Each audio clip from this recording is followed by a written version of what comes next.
Saudar os nossos telespectadores. Então, a partir de agora, em sintonia connosco.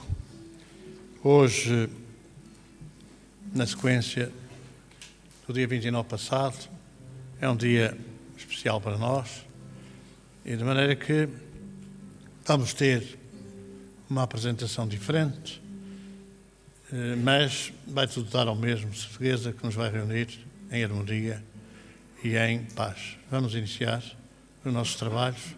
Bem-vindos a todos. Página 34.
Pedimos, Senhor,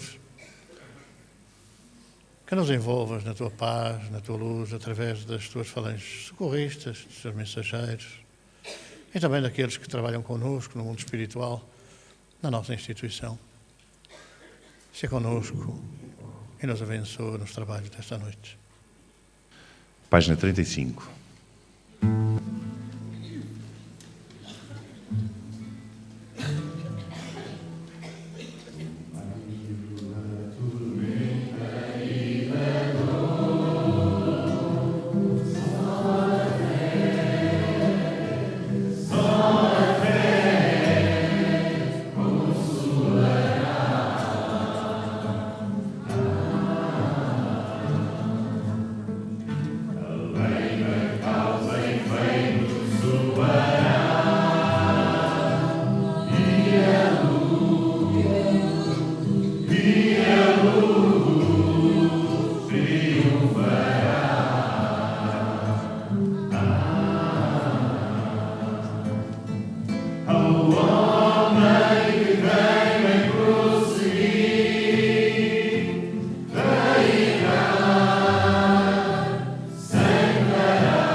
Seja o vosso nome.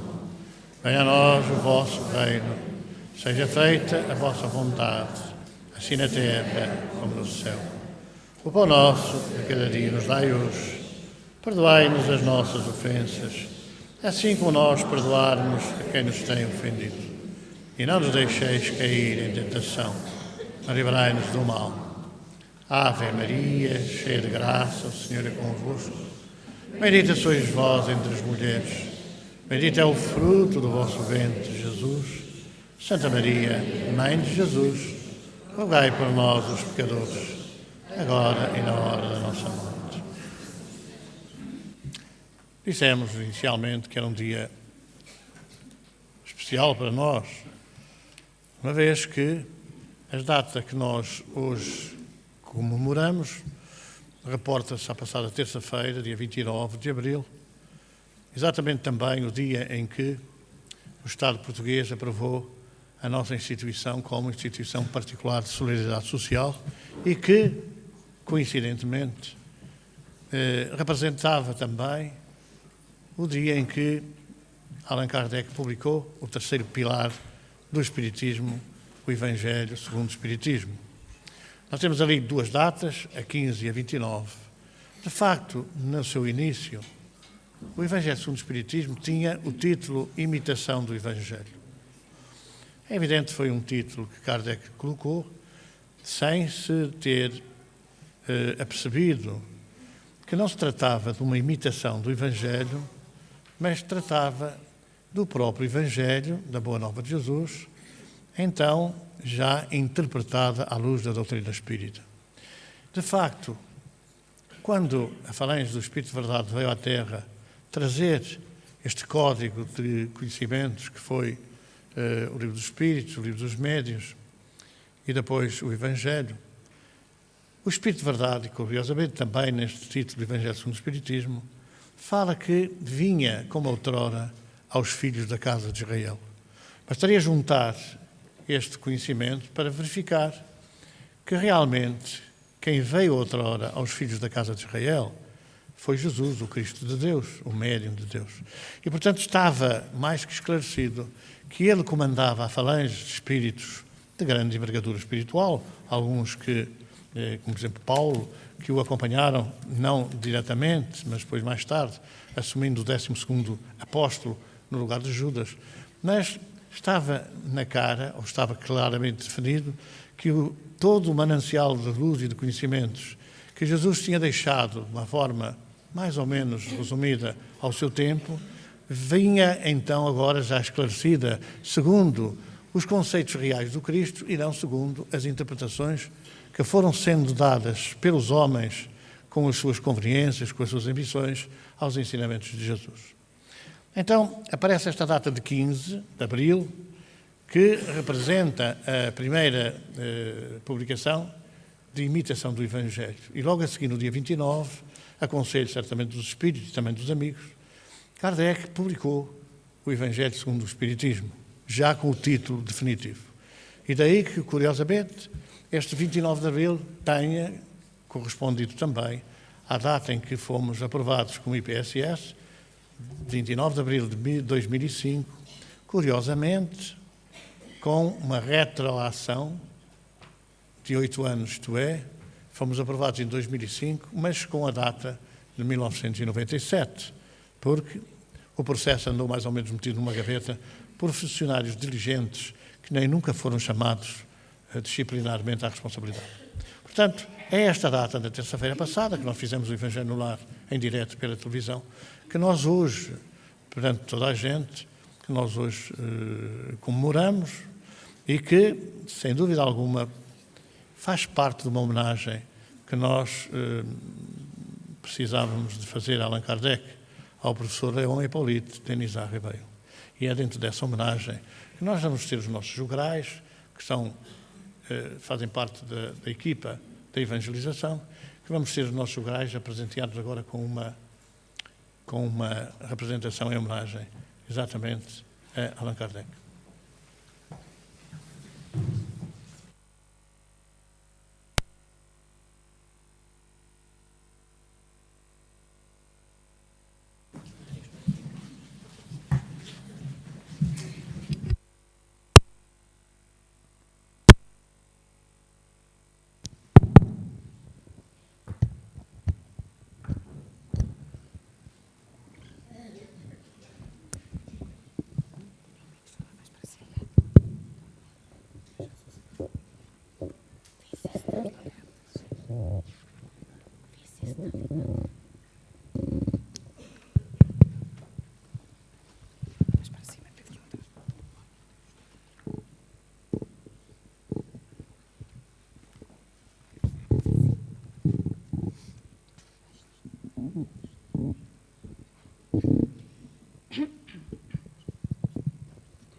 Evangelho segundo o Espiritismo. Um dos 5 livros da codificação.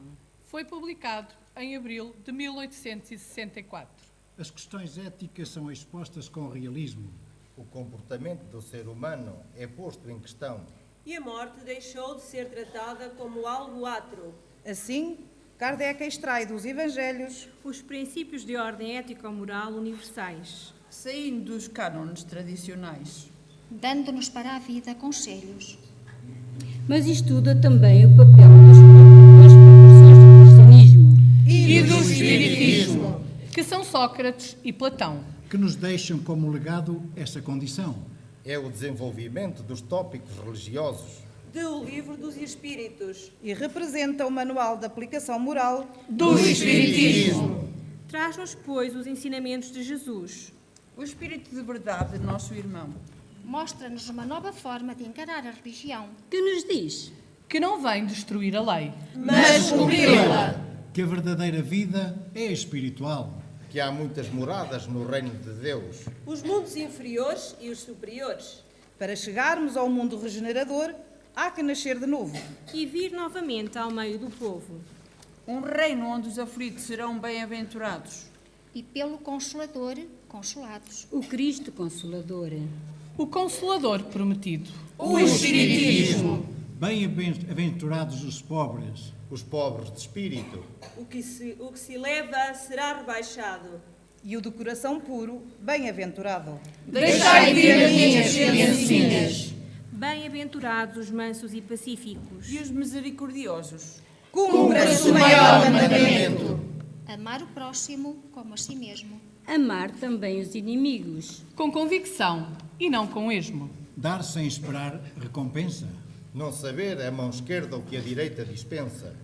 Quem é a minha mãe e quem são meus irmãos? O O nosso próximo. Fora da caridade não há salvação. Façamos como o bom samaritano. Que deu a sua mão. E não teve, como outros, um comportamento insano. Mas não se pode servir a Deus e a Mamon.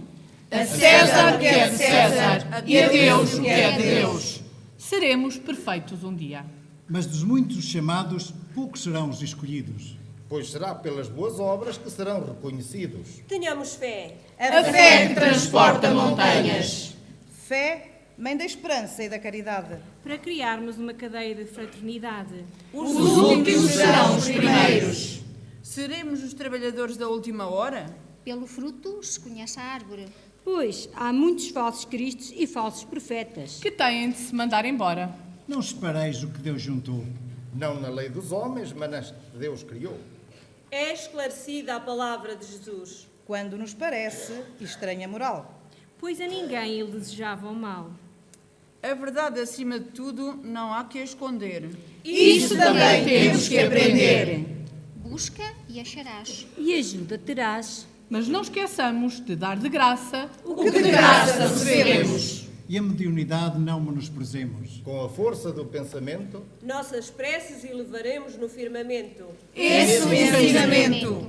Hoje, a Acheve, Com o auxílio dos espíritos superiores, Dá-nos a oportunidade De ter acesso à verdade.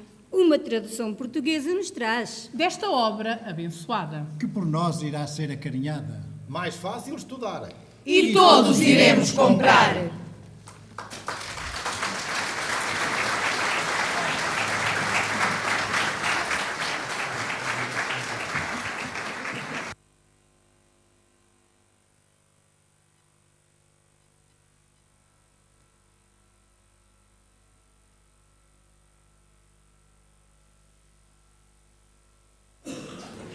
Gostaria de fazer uma primeira referência exatamente ao professor Léon Hippolyte Denisard Rivail. É uma figura, ele nasce em 1804 e vem a ser logo, por volta dos 10, 11 anos, um elemento que teve muita influência no ensino francês.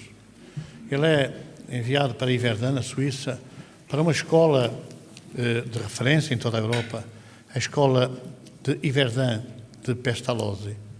E é aí que ele vai aprender aquilo que depois, mais tarde, lhe iria servir de base fundamental à codificação espírita. Era uma pessoa ligada a uma religião cristã, que não a religião tradicional, e recebeu uma educação logo no seu lar, mas depois em Yverdun, impressionante. Chegava com 14 anos a substituir o professor de Pestalozzi na direção da sua própria escola na Suíça. Tal era o gabarito que ele tinha atingido culturalmente e a confiança que Pestalozzi depositava nele. Pestalozzi é uma figura desta época de educador exemplar. É claro que o professor Rivail, como era conhecido no seu tempo, foi membro de importantes sociedades. Alguns dizem que foi maçom, mas há muita gente que tem a ideia que maçonaria é uma coisa e não é bem. A gente só devia falar sobre aquilo que conhece. Mas ele, fundamentalmente, era um magnetizador. Ele aplicava o magnetismo, dava o magnetismo, aquilo que nós podemos hoje saber, dava o passe magnético. Fazia esse exercício. E também era um estudioso do hipnotismo. Aliás, há algumas obras que não dele magnetismo e espiritismo, ou hipnotismo e espiritismo. Há várias obras de grandes figuras conceituadas. É uma época que nós vamos encontrar um secretário da Santa Sé a escrever também sobre espiritismo. Quando aparece a doutrina espírita, é uma surpresa em toda a Europa e também no mundo árabe. Hoje, no sepulcro que existe no Père Lachaise, de Allan Kardec, as visitas são de um alcance extraordinário, budistas, hinduístas, muçulmanos, que ali visitam o túmulo, que é uma anta, exatamente em homenagem àquilo que foi Allan Kardec no tempo dos celtas, no tempo nas Gálias, quando os romanos invadiram a Gália para a submeterem. Ele era um sacerdote druida, exatamente na Gália. E, portanto, era uma pessoa extraordinária no aspecto do conhecimento, da cultura. Basta dizer que ele falava 7 línguas. E ele ministrava o ensino superior e médio em várias disciplinas tão diferentes como a área médica ou a área da aritmética. Embora hoje isto é médica, aritmética, matemática, mas à época determinada evolução cultural era também extensível a outras áreas do conhecimento. Ora, em 1854 é quando o professor Rivail é atraído pela primeira vez para os fenómenos chamados das mesas girantes. Era a coqueluche da época, não é? Tinha vindo dos Estados Unidos, exatamente das irmãs Fox, que tinham protagonizado aqueles barulhos nas paredes, aqueles códigos das pancadas, que indiciavam que alguém falava sem ser visível, a fala do mundo espiritual. É claro que isso levou muitos anos a ser, de facto, esclarecido. Elas foram obrigadas religiosamente, uma religião cristã que professavam, que não a católica, a abjurarem daquela crença. Mais tarde vieram a dar o dito por não dito e a confirmarem que tudo era verdade. E é daí que vem, da América, que vêm esses fenómenos de magnetismo e também da comunicação dos espíritos, que não das mesas girantes, ou chamadas também as mesas falantes. Porque as mesas falavam e não falavam, quer dizer, davam as suas mensagens através do código de pancadas, que iam sendo, de facto, redigidas por alguém que escrevia rapidamente. Então, em 1854, o professor Rivail ouviu falar dos fenómenos das mesas girantes, que era considerado uma espécie de jogo. Eu tenho já referido que era uma prática da nossa corte, Os reis e os príncipes e os condes e os barões e aquela coisa toda juntavam-se numa sala, metade desta, vá lá, com uma mesa com alguns 15 metros de comprimento, para, no chá das 5, que era uma origem, digamos assim, uma herança dos ingleses, o chá das 5, para, simultaneamente, também jogarem a história do copo, que na altura não era copo, porque aquilo era uma mesa enorme. Se fosse um copo com letras pequeninas, ninguém sabia o que é que o copo apontava. Então, faziam um jogo na corte com uma cartola. A cartola, uma coisa grande, e as letras enormes. Então toda a gente via a cartola deslocar-se para as letras, formar as palavras, formar as frases. E era a coqueluche, era uma espécie de jogo. É claro que esse jogo, mais tarde, seria um bocado negativo para muita gente, porque as brincadeiras às vezes pagam-se caro. Nós conhecemos uma jovem em Coimbra, havia alguns grupos do copo ou da chávena, que depois faziam aquelas perguntas como quem diz, deixa lá brincar. E nós conhecemos uma jovem que foi com o seu novo namorado, quer dizer, e então tinha deixado um namorado uns anos antes, e depois ia com um novo namorado, e resolveu perguntar à mesa, falante, se ela gostava mais do novo namorado ou do outro. E a mesa não esteve com meias medidas e disse do outro. E foi um caso sério, porque ali também parece que terminou o segundo namoro. Porque a gente não deve brincar com coisas sérias. Então, esse fenómeno apareceu e ele tomou conhecimento disso, foi convidado. Ele foi convidado a participar numa reunião dessas, que não era propriamente a mesa que depois ficou conhecida como a mesa de pé de galo. A mesa era uma mesa normal, de 4 pernas. Só que, para exercer uma ação magnética sobre a mesa, de 4 pernas, era mais difícil do que fazer essa ação em 3 pernas, porque a mesa desequilibrava no sentido das 2 pernas, quando batia só com uma. Isso podia ser interpretado como sendo uma aldrabice das pessoas que estavam à volta da mesa. Então o professor Rivail primeiro foi resistente a esse convite, não quis. Ele dizia, eu se for lá é para desmascarar a farsa, porque uma mesa não tem massa cinzenta, não tem células cerebrais e, portanto, não pode ter inteligência para responder às perguntas. Portanto, eu não vou. Mas a existência, até deste senhor que vem aqui referido, Fortier, um ano depois, ele resolveu então ir assistir. Não se sentou à mesa, até se vê às vezes na internet essas imagens, era uma mesa normal, com 6 ou 7 ou 8 pessoas à volta da mesa, davam as mãos, tocavam as mãos umas nas outras, fechavam aquilo que podia dizer a corrente e depois havia um encarregado, não é, que começava a fazer as perguntas à mesa. O professor Rivalho estava encostado à parede, a ver aquela coisa, pronto para dizer isto é tudo aldrabice, não é verdade? Quando o perguntador dirige aos espíritos, não é? Dirige à mesa uma pergunta e a mesa responde uma coisa absolutamente sem nexo, sem sentido. Os elementos da mesa viram-se perdidos, vá lá, porque o professor já tinha dito que ia desmascarar. Aquilo não correspondia à resposta à pergunta que eles faziam e daí ficaram todos a olhar uns para os outros, a olhar para o professor Rivalho, como quem diz, ele agora é que vai intervir.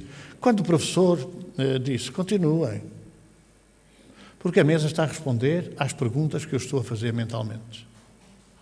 Foi aí que Kardec, mais tarde, que o professor Rivalho decidiu estudar. Mas decidiu estudar aquelas comunicações de uma forma profunda.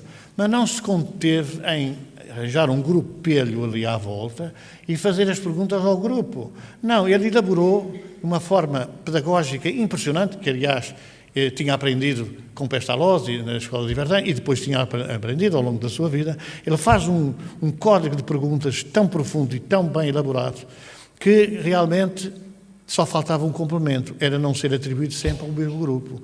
E daí que ele tenha dirigido as perguntas a vários grupos na Europa, inclusivamente fora da Europa.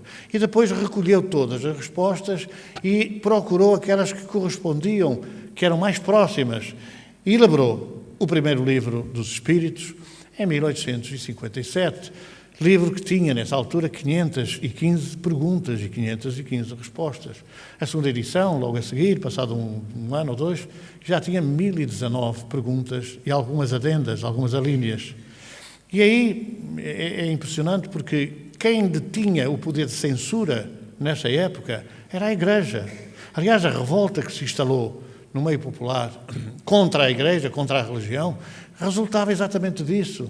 Quando Jesus, o Cristo de Deus, havia vindo, como ele afirmou, pelos doentes, pelos pobres, pelos infelizes, pelos sofredores, tudo havia mudado no século XIX para os ricos, os poderosos, os senhores que podiam pagar as oblatórias, que podiam pagar os perdões, aquela coisa toda, as indulgências. Então, o professor Rivalho fez um estudo tão profundo, mas tão minucioso, que a obra ele não quis atribuir a ele, porque seria fácil. Um professor que falava 7 línguas, que tinha vários livros que eram oficiais no ensino francês, alguns que transpuseram fronteiras e que vieram a ser também adotados, porque as línguas latinas tinham um tronco comum, tinham uma origem comum, e, portanto, há vários países que seguiram determinados princípios pedagógicos e do ensino com base naquilo que o professor Rivalho escreveu. Que ele não quis que a obra que escrevia agora sobre religião, sobre filosofia e sobre ciência lhe fosse aceite porque era escrita por um homem extraordinário da cultura europeia, o professor Rivalho. Então mudou a origem, ou o autor do livro. Um amigo, um espírito amigo, disse-lhe que tinham sido os dois próximos e muito amigos no tempo exatamente da Gália, quando ele era um sacerdote druida e que nessa época se chamava Allan Kardec.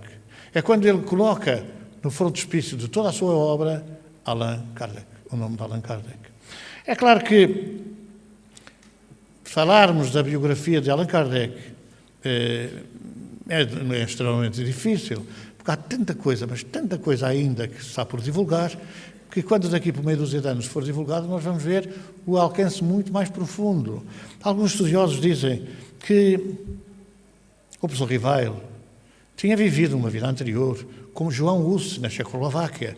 era monge, mas era também a igreja que dominava toda a cultura e as universidades, mas era também um homem extraordinário dentro da igreja que se tinha oposto, que tinha combatido as indulgências, particularmente as plenárias. Só as pessoas que tivessem dinheiro, que eram perdoadas, iam para o céu. E João Husse, no século XVI, opôs-se a isso, foi contra isso e acabou queimado na fogueira pelos seus pares. Então ele veio depois, no mundo espiritual, cumprir uma outra tarefa que era assessorar, envolver, orientar, intuir, inspirar Napoleão Bonaparte. É claro que quando a gente vem no mundo espiritual, com determinados propósitos, firmes de emenda, de correção de não sei o quê, confrontamos com a vida material e com a tentação que são as coisas da matéria.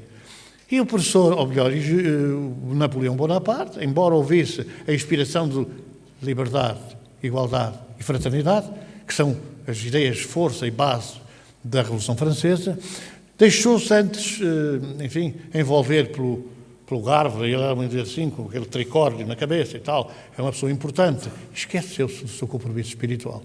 E dizem os espíritos que foi aí que João Husse só tinha uma alternativa, era vir cumprir aquilo que o seu, digamos assim, protegido, Napoleão Bonaparte, não tinha cumprido. E é aí que, em 1804, reencarna em França o que devia ser chamado professor Rivail. Com uma determinada tarefa, muito, digamos assim, muito concreta, e que era necessário cumprir.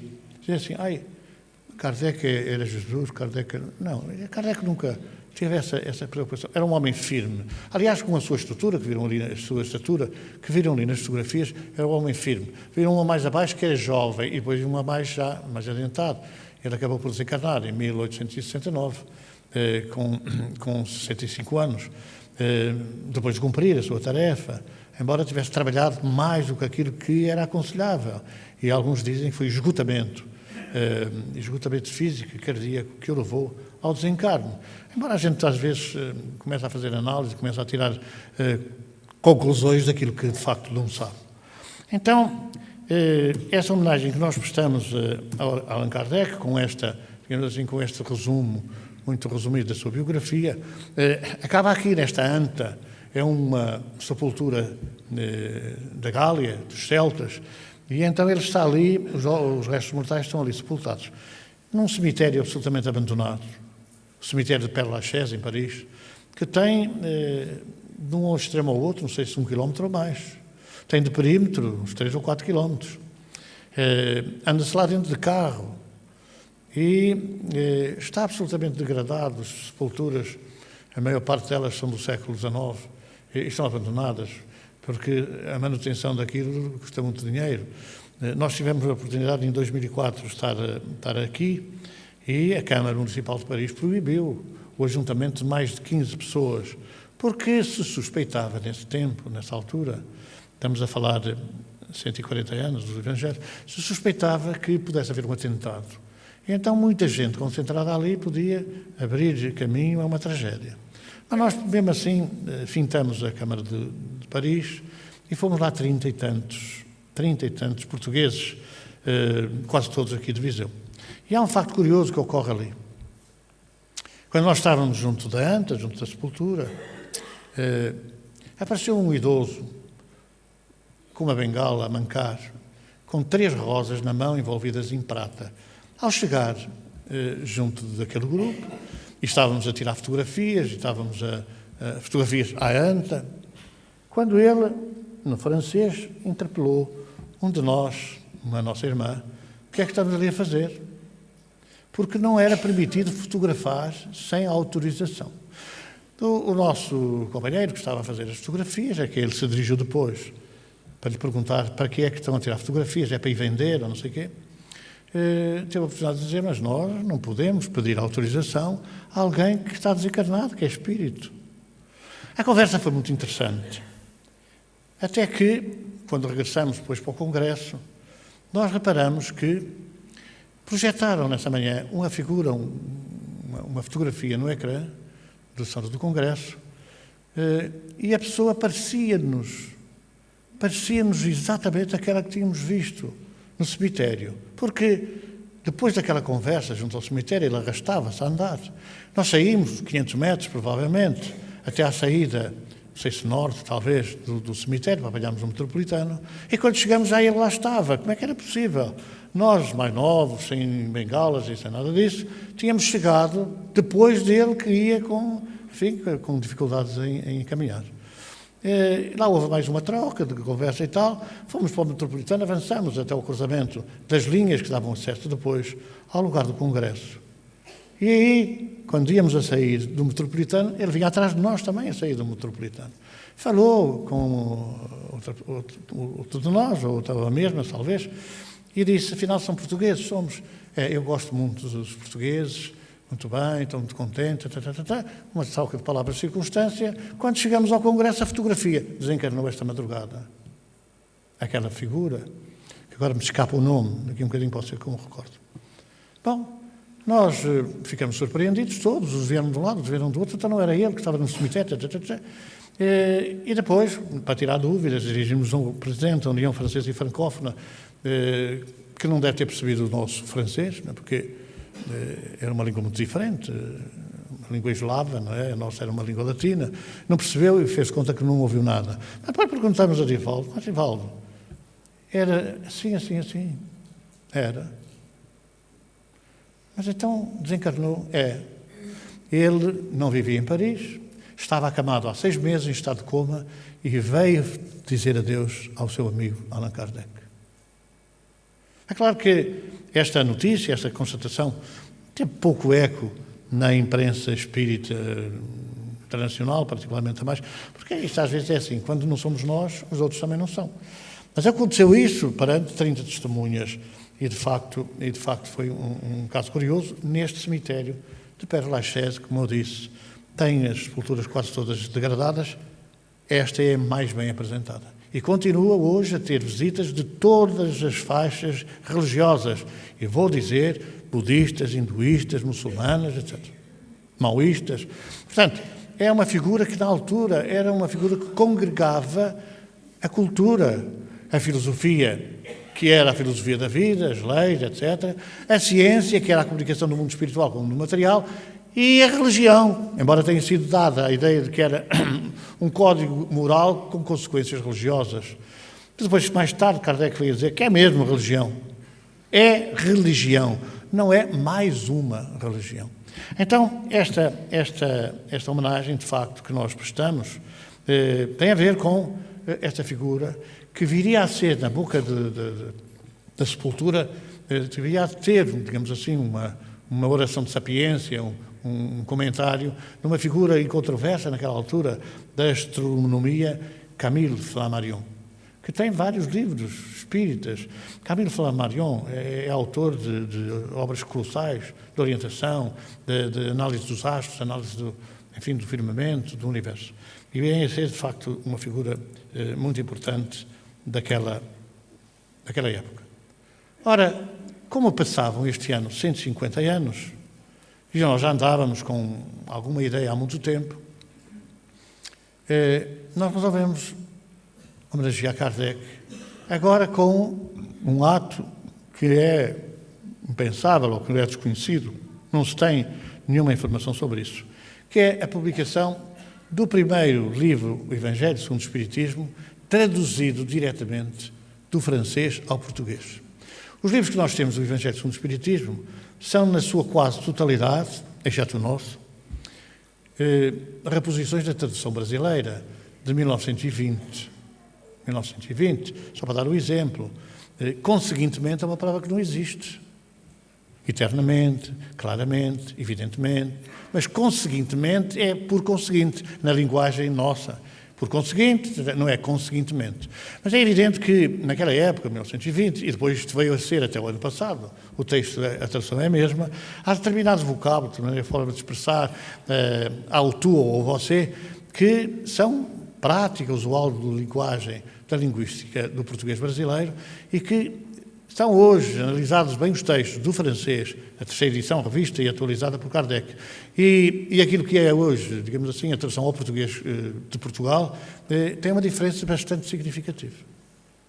Por exemplo, Allan Kardec, quando se dirigia a Deus ou a Jesus, nunca aplicou a palavra tu. Tu, ó Cristo, tu, ó Deus, tu, ó Deus. É sempre vós. E para tirar dúvida, é vós com o verbo no plural.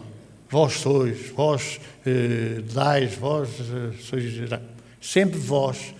Do texto da tradução ao brasileiro, é uma alternância, ou vós, ou tu, ou vós. Quer dizer, é uma utilização de acordo com a linguagem.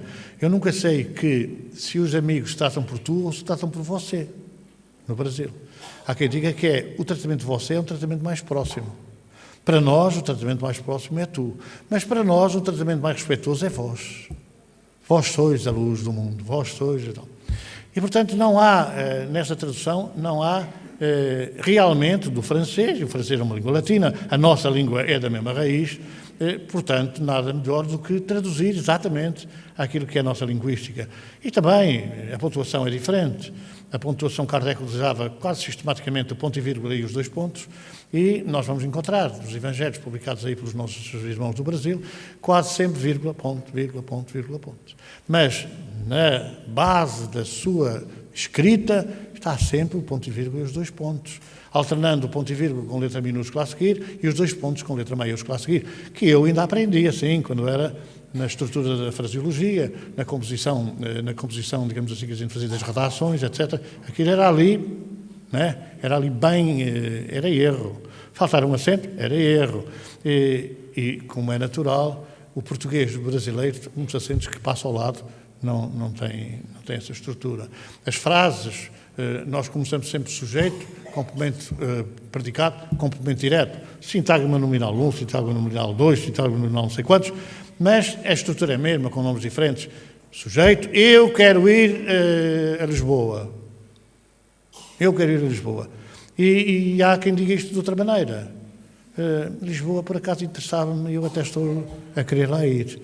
Portanto, estas alterações que são frequentes na linguagem e na tradução para o brasileiro, que era o que era feito, e nós não podemos agora deixar de dar o valor a quem o tem, nós procuramos, então, levar a cabo uma tradução que fosse mais próxima do respeito pela linguística, pela língua portuguesa.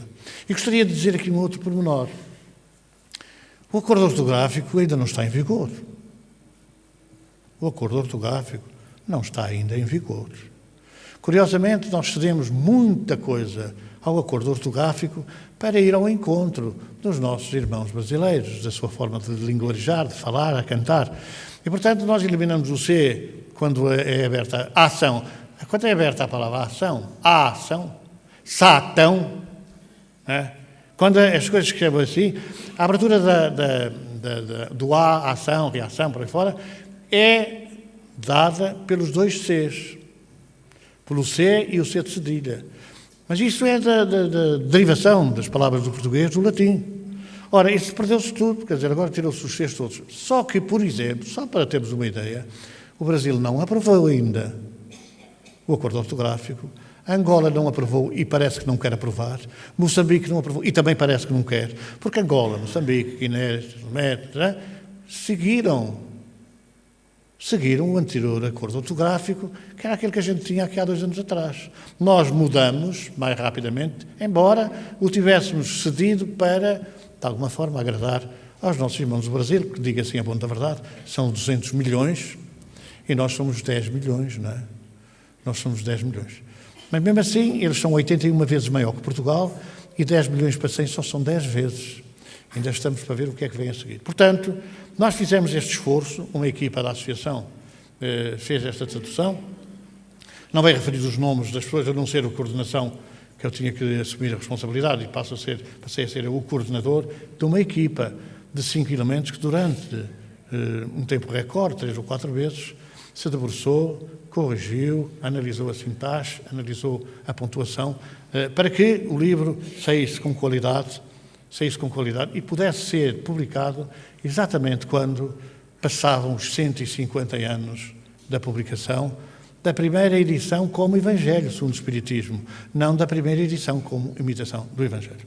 E, portanto, foi este esforço que nós fizemos que realmente nos levou a poder, com muita alegria e até com alguma surpresa para muitos companheiros nossos que não daqui, podemos apresentar esta obra, que é, tanto quanto eu sei, a primeira tradução na nossa língua desde sempre. Há alguma ideia de que no início do século XIX, no início do século XX, finais do século XIX, que terá havido uma edição em português de Portugal do Evangelho segundo o Espiritismo, mas não há confirmação. Não conseguimos encontrar nenhum exemplar, nem nenhuma notícia, nem nenhuma informação. Agora, somos melhor que os outros, somos piores, somos assim, somos assados. Não, fizemos este esforço e foi com este esforço que nós, de facto, quisemos homenagear o professor Rivail ou, de outra forma, Allan Kardec. E foi por isso que as nossas equipas escolheram este mês o livro Evangelho segundo o Espiritismo como livro do mês. Como sabem, nós temos que arranjar um preço convidativo, um preço que não onere muitas pessoas, mais do que já estão. E então a obra está aí. São 7,5 €, mas uma edição que eu não tenho aqui, era para trazer, mas também tudo à pressa esqueci-me. Mas está ali, podem ver, apreciar, com grandes inovações na arte gráfica, na apresentação do grafismo, inovadoras que não conhecemos nenhum livro que tenha, por exemplo, o rodapé lateral, deixou de ser rodapé para passar a ser rodamão, não é? É mais ali à mão de semear, e também a numeração das páginas, também lateral. E também, na página 3, a assinatura do próprio Allan Kardec, em grande. Portanto, é uma obra que aqui fica e gostaria de dizer que de alguma forma nos agrada, nos satisfaz interiormente. Tivemos a oportunidade de ouvir, na passada terça-feira, uma mensagem do nosso diretor espiritual, João de Brito, em que, de facto, também o mundo espiritual jubilou por esta iniciativa, porque é mais um passo. Nós, normalmente, não temos capacidade para coisa nenhuma. Estamos, assim por dizer, na pré-infância do espiritismo. Mas estamos na pré-infância do espiritismo porque nós nos retraímos a divulgar o que fazemos e também porque as pessoas não estão muito interessadas em saber se fazemos, se não fazemos, se deixamos de fazer. Mas nós temos que ser, enfim, sinceros.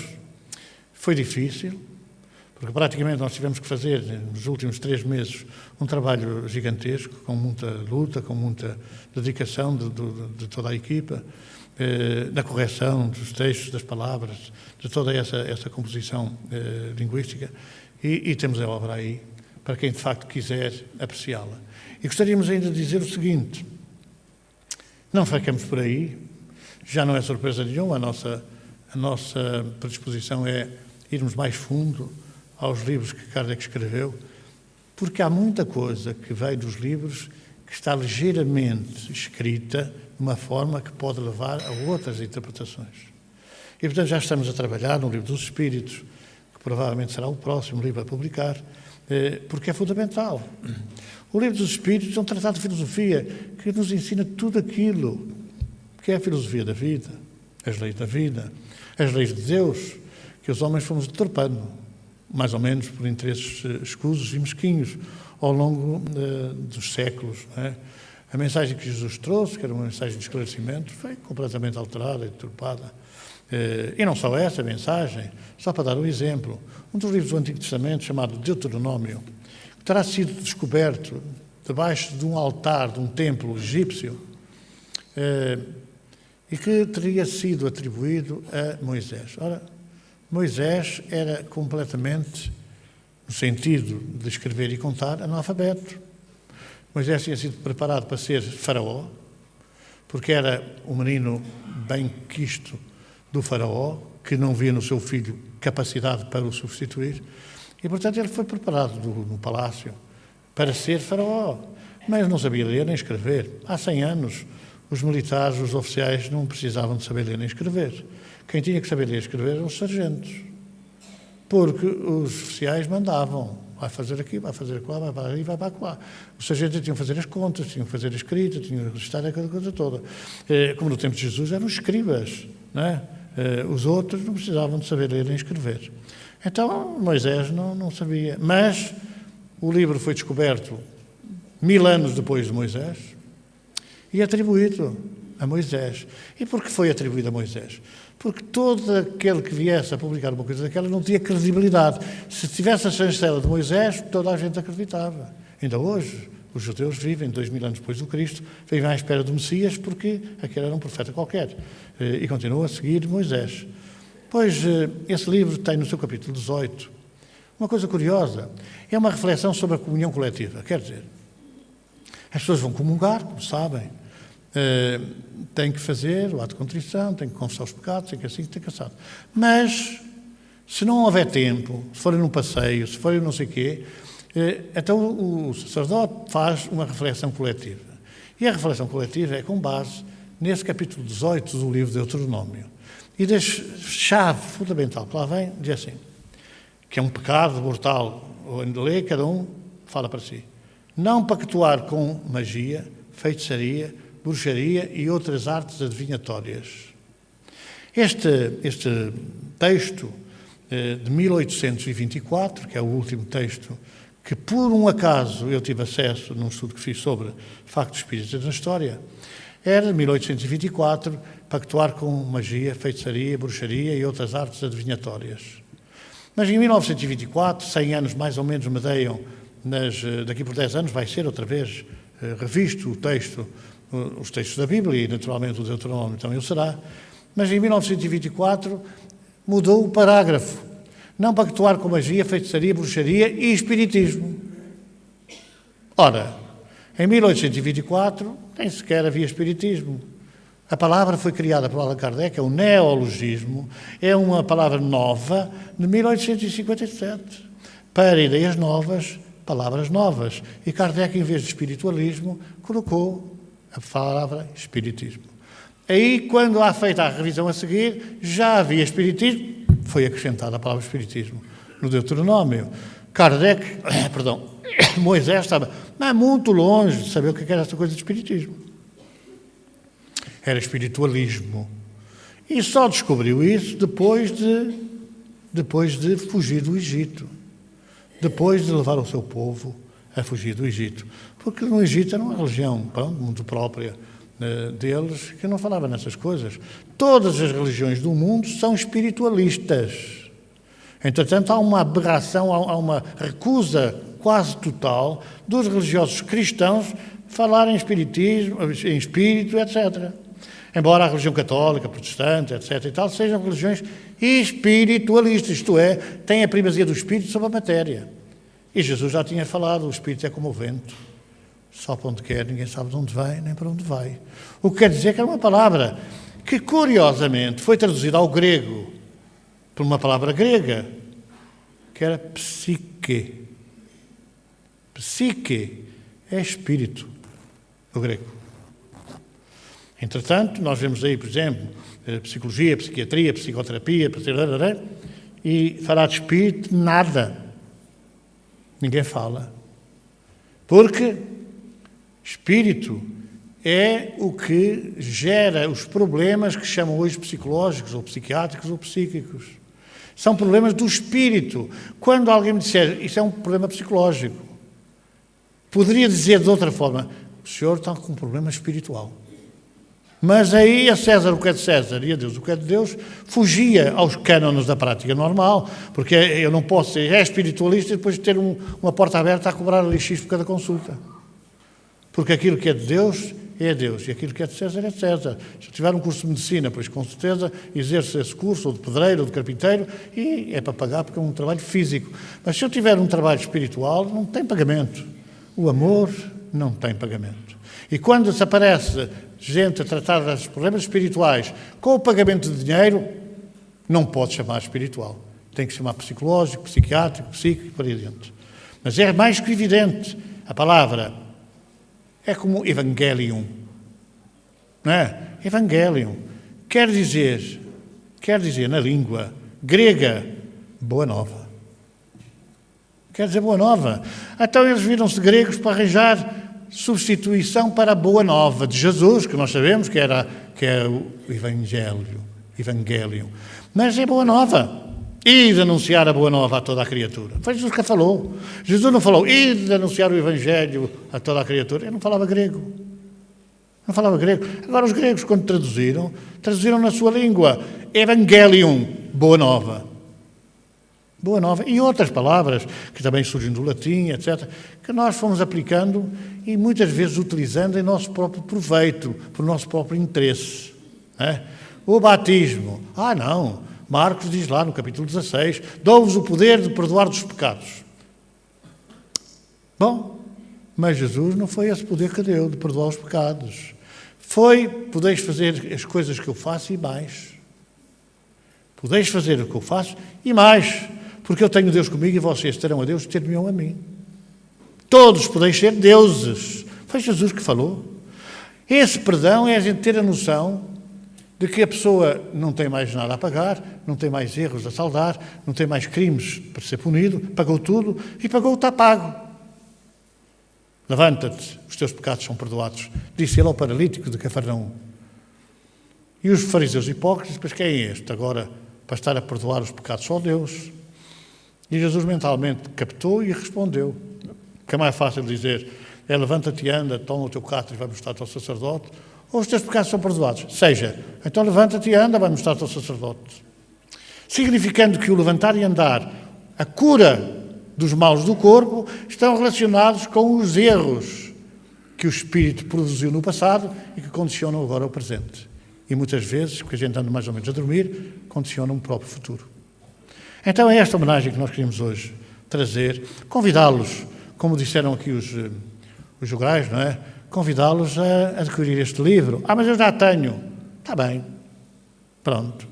Mas não é assim tão caro como isso e sempre nos ajudam a pagar a edição que nós fizemos e foi ainda razoavelmente elevado o custo. Mas se quiserem colaborar connosco, o livro está ali à vossa disposição. É uma ajuda que nos dão e também é uma forma de verem, de facto, a doutrina espírita através deste pilar religioso de uma forma próxima. Venho como outrora aos filhos da casa de Israel. É uma forma próxima daquilo que Jesus falou ao seu tempo. Isto é a retomada do cristianismo primitivo, em toda a sua profundidade e em toda a sua realidade. Tudo aquilo que a gente não refletir, como diz o texto, e não se achar lógico e racional, é melhor recusar. Tudo aquilo que a gente vê, lê, tem que ser racional. A fé deve encarar a razão face a face em todas as épocas da humanidade. Nascer, está aí o texto, nascer, morrer, renascer ainda, progredir sempre, tal é a lei. Portanto, são estes conhecimentos, estas noções que podem ajudar muita gente a ler de outra maneira. Nós temos um sacerdote amigo a quem oferecemos a codificação, que depois nos confessaria por escrito. Por escrito. Desde que li os livros espíritas, mais me convenço que eu sou espírita desde que nasci. Porque muita gente fala dos livros espíritas e do espiritismo sem saber o que é que fala. Umas mulheres fazem umas rezas, umas benzeduras, fazem umas coisas assim e tal. Isso não tem nada a ver com o espiritismo. E é bom que nós nos documentemos para defender a nossa dama, isto é, para convictamente dizer: não, é assim e assim é assado. Por forma que as pessoas, como eu tive um camarada lá na tropa, que ao ouvir falar, na tropa, não tem nada a ver com a política, ao ouvir falar dessas coisas, riam-se e tal, e no fim, quando a pessoa que falava se afastava, dizia assim: a gente ri-se, mas não tem argumentos para contrariar. Então é bom que a gente tenha argumentos para não nos deixarmos contrariar, ser de tal maneira fiéis e racionais que a pessoa que ouve diga assim: vou pensar. Há uns que não adianta nada a pensar, porque são amigos dos padres, sem medo de ir para o inferno. Há outros que andam com os dois pés em cada lado. Se falhar aqui, vou acolá. Se falhar acolá, vou aqui. Mas é bom que a gente raciocine, reflita. E nada melhor do que ter acesso a essas obras que nos trazem esse manancial de luz, como é o caso do Evangelho. É tudo o Evangelho. O Evangelho é tudo. A gente pode ler o livro dos Espíritos às pessoas: olha, o livro dos Espíritos, a pergunta não sei quantos diz isto. Olha, o livro dos Espíritos, a pergunta não sei quantos diz isto. Podemos dizer. Mas se a gente disser: o Evangelho diz isto, elas vão a casa, vão consultar o Evangelho e diz. Porque o Evangelho segundo o Espiritismo é decalcado em todos os 4 Evangelhos, embora haja partes do Evangelho que não interessa a ninguém, porque foram acrescentados, não é? Mas é que as grandes lições dos 4 Evangelhos são aquelas que são analisadas por Allan Kardec e pelos Espíritos, com certeza, no Evangelho segundo o Espiritismo. Vamos fazer a nossa irradiação pelos doentes e já sabem, daqui a pouco, mais silêncio ou menos silêncio, podem adquirir o livro lá ao fundo do salão.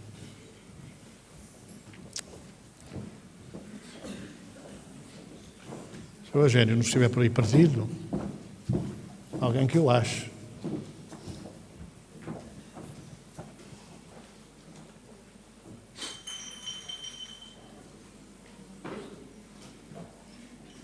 Está perdido.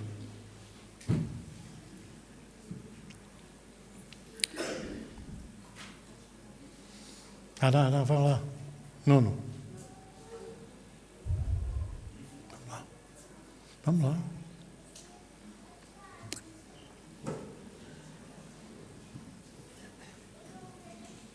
Você vem aqui. Está a fazer o atendimento. Ninguém nem Rosário, né? Também está no atendimento, está na sala. Estão na sala. Isso não adianta nada, porque eu não vou. Olha lá. 20.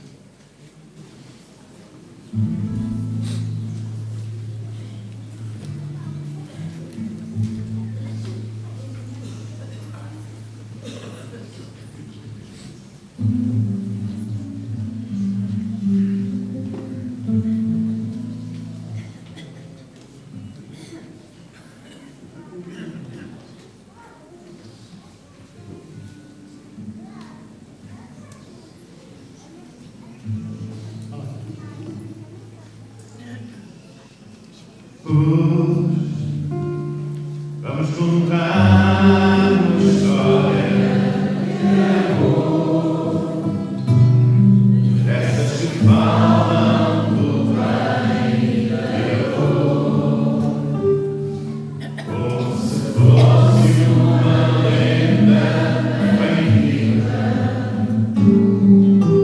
A vida sim é fonte de vida sem ter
Vamos lembrar aqueles amigos, familiares, conhecidos, mas também os inimigos, porque não?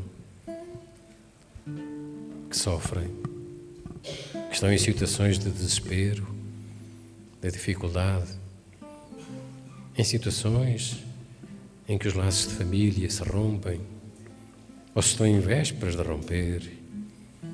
Aqueles que, afastados da família, vivem a solidão, a tristeza, o isolamento. Aqueles que a sociedade coloca na miséria, na fome, na degradação social, às vezes na degradação moral.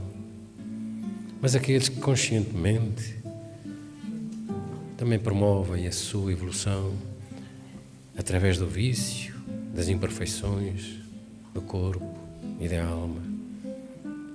Sabemos, Senhor, que o sofrimento é muito e é dilacerante para aqueles que por eles passam. Mas quem não passa pelo sofrimento? Quem? Todos nós, de alguma forma, aí estamos.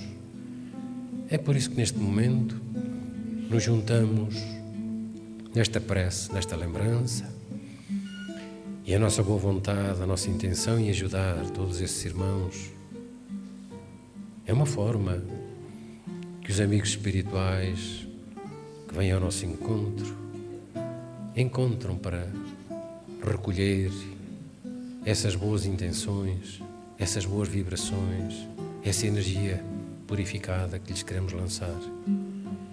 É por isso que pedimos, Senhor, leva ao que puder esses bons amigos recolher aqui neste ambiente.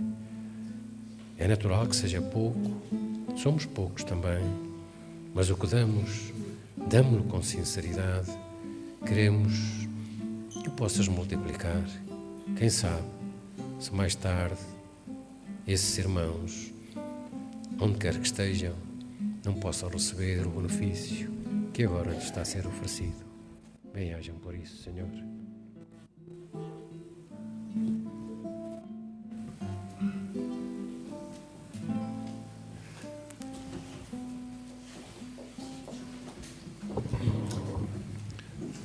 Página 63.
E é este momento em que nos despedimos dos telespectadores que estiveram connosco até este momento, a quem desejamos que continuem a ter uma boa noite, um bom dia, conforme o local e a hora onde estiverem a escutar-nos. Cá os esperamos na próxima segunda-feira, a partir das 20h30.